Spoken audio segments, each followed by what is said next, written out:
Hello दोस्तों, आपका स्वागत है दिव्य साइंस क्लासेस में। आज हम लोग बात करेंगे कि शक्ति किसे कहते हैं, ऊर्जा किसे कहते हैं। एक एक टॉपिक के बारे में बहुत ही सिंपल तरीके से हम आपको बताएंगे। और इससे पहले मैं बात कर चुका हूं कि कार्य किसे कहते हैं। आप अगर नहीं देखे तो लिंक इस डिस्क्रिप्शन, प्लीज चेकआउट। हम लोग एक ऐसी सीरीज चला रहे हैं जिसमें पूरे चैप्टर खत्म करते हैं 102 लेक्चर में। तो ये लेक्चर नंबर 2, एक लेक्चर नंबर आप देख चुके होंगे, नहीं देखा तो लिंक इस डिस्क्रिप्शन, प्लीज चेकआउट। तो हम लोग बात करते हैं कि शक्ति किसे कहते हैं। बहुत ही सिंपल तरीके से मैं आपको बताऊंगा। अगर वीडियो अच्छी लगे तो लाइक कर देना, ना अच्छी लगे तो डिसलाइक करना। अगर ऐसे वीडियो चाहिए तो चैनल को सब्सक्राइब कर लेना। तो हम लोग बात करते हैं कि शक्ति, पावर। तो हम बात करते हैं इसको बहुत ही सिंपल तरीके से मैं बात करता हूं। किसी मशीन की, एक कोई मशीन है, कार्य करने की समय दर, मतलब कि कोई ना कोई मशीन होगी या मैं कोई भी व्यक्ति हो, अगर वो एक कार्य करेगा तो उसका कोई ना कोई समय लेगा, क्योंकि कार्य करने में समय लगेगा। इसमें देखो यही बताया गया है, किसी मशीन की कार्य करने की समय दर को मशीन की शक्ति कहते हैं। मतलब कि जितना समय अंतराल हो उसे हम शक्ति कहते हैं, पावर। मतलब कि अगर आपके पास ज़्यादा शक्ति है तो आप जल्दी काम कर लेंगे कम समय में, अगर कम शक्ति है तो ज़्यादा समय लगेगा। अगर मैं इसके फार्मूले की बात करूं तो P=W/T हो जाएगा।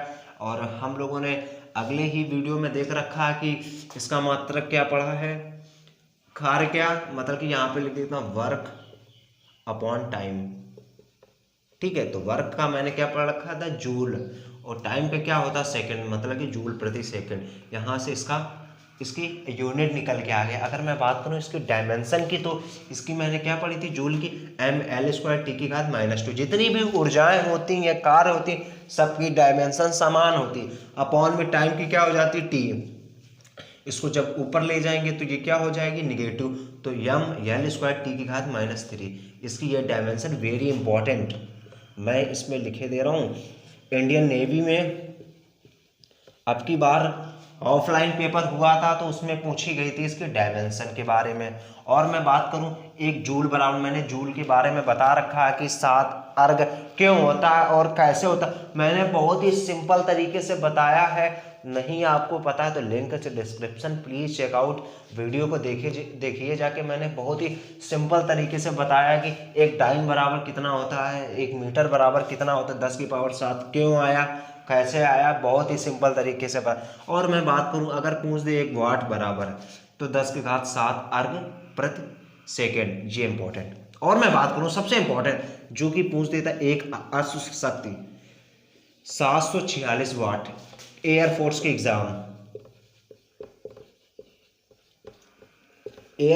एग्जाम में 18 जनवरी सेकंड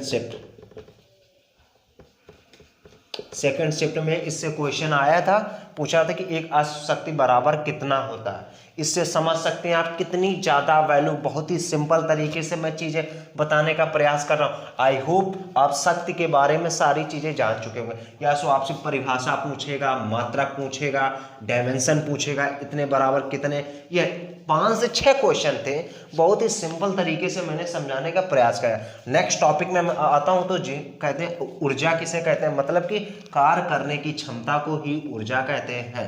सिंपल तरीके से ऊर्जा एक प्रकार की ऐसी चीज है, ना ही उसे हम नष्ट कर सकते, ना ही उत्पन्न कर सकते, इसे दूसरे फॉर्म में कन्वर्ट कर सकते हैं। मतलब कि ऊर्जा को मैं किसी कार्य में कन्वर्ट कर देता हूँ, ये कभी नष्ट नहीं होती। अगर मैं बात करूँ, मैंने इसमें बताया था कि ऊर्जा के सारे मात्रक क्या, कार्य करने की क्षमता को ही ऊर्जा कहते हैं, तो इसका मतलब मात्रक भी कार्य का हो जाएगा जूल। अगर मैं डायमेंशन की बात करूँ तो जूल की क्या होती है, mL²T⁻²। बहुत ही सिंपल तरीके से कि जितनी भी ऊर्जाएं होंगी या कार्य होंगी सबकी डायमेंशन सेम होती है, सबका मात्रक। और जूल का 2 भागों में वर्गीकृत कर दिया गया है, एक को कहते हैं गतिज ऊर्जा, एक को कहते हैं स्थित ऊर्जा।